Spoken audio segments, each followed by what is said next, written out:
ارجمند و بخشاینده و مهربان سلام عرض ادب به تمام شما بینندگان عزیز. امیدوار هستم که در گوشه ها کنار دنیا باشین، در کنار عزیزانتان جور و آرام باشین. بازم خوش آمدین به یکی از ولاگ‌های جدید ما. دیگه قسمی که میبینین امروز قرار است که کلچه نمکی آماده بسازیم و مواد لازم شام است پاکتار که میشه 2 کیلو آرد، ماست، تخم مرغ، نمک، پودر مای خمیر، شیر، روغن. دیگه بریم که آماده بسازیم بخیر.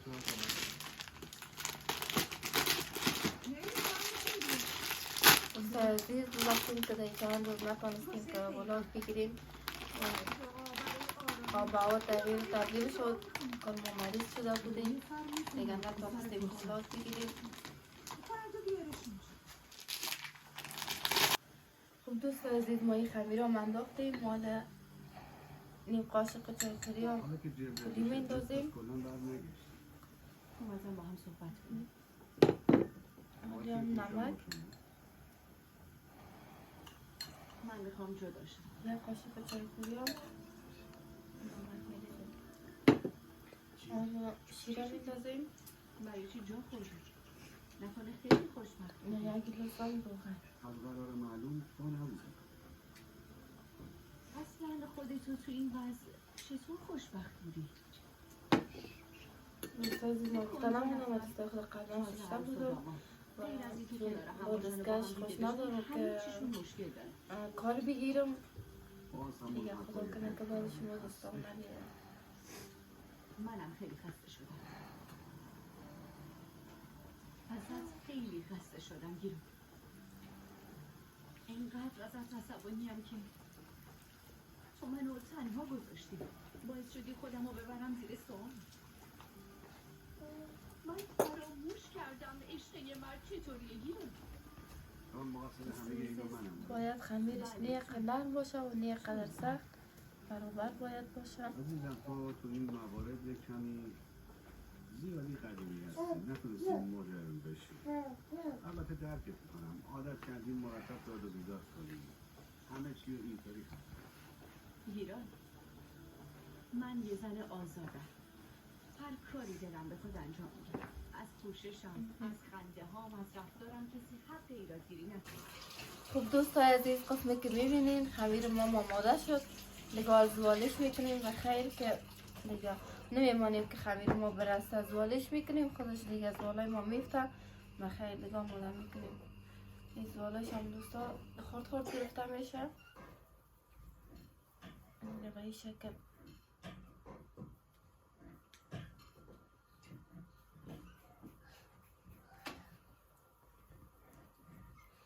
دیگه به این شکل دوستان میگیریم.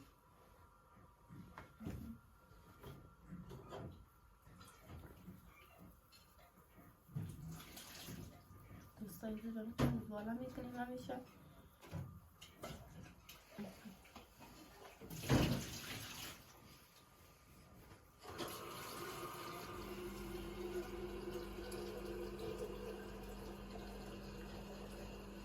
دوستان عزیزان امروز آمد که مادر یه ذره کلچه نمکی پخته کش، این کلچه شیرین قطوس ندارم اولادا.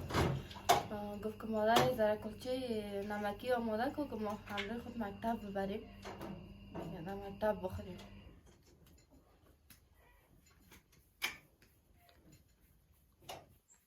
دوستان به این شکل کلش آماده میکنیم.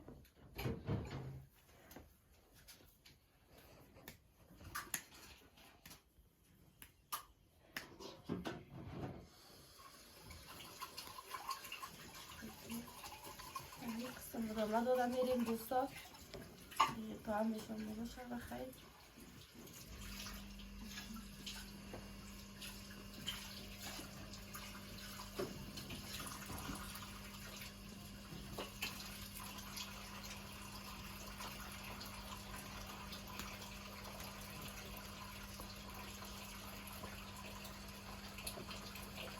این شکل دوستان مالا میکنیم همیشه.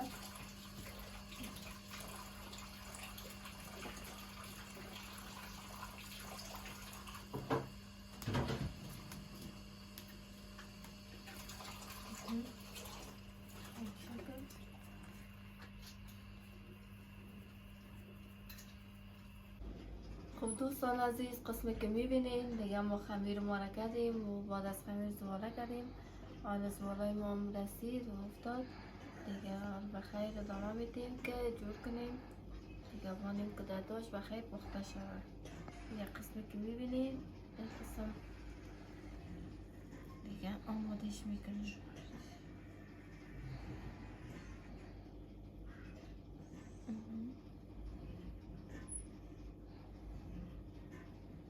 به این شکل درستش میکنیم دوستان.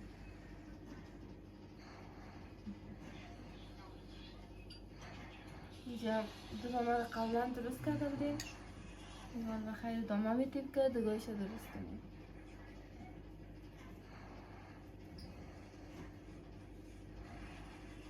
میگم دوستان خاشخاش سیادانه داریم که روش میریزیم.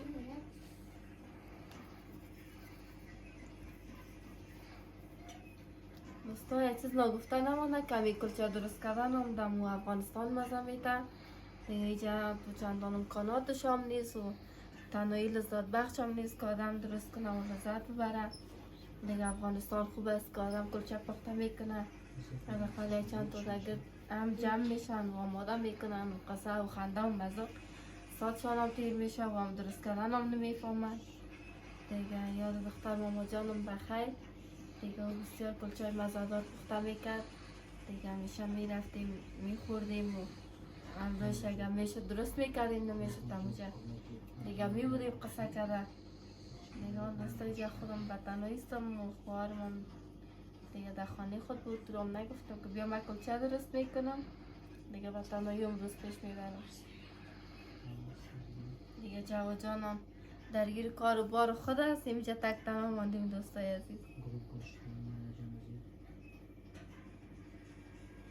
دیگه به شکل ادامه میدیم بخیر که درست شود.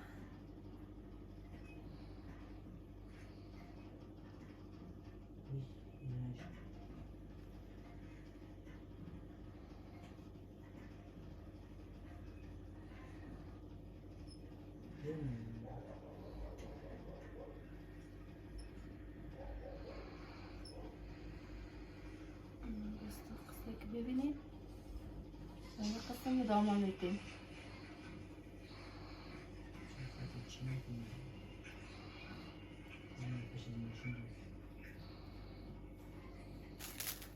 ما که در افغانستان بودیم دوستان، پدر جانم مسافر بود دیگه. وقتی که وظیفه میره بخیر مادر جانم برش درست میکرد دیگه. اونجا کنار هم میشیدیم و آماده میکردیم دیگه. و روت از زیاد خوش داشت دیگه. روت آماده میکردیم پخته میکردیم بخیر و دبیکه که خود میماند و میبرد.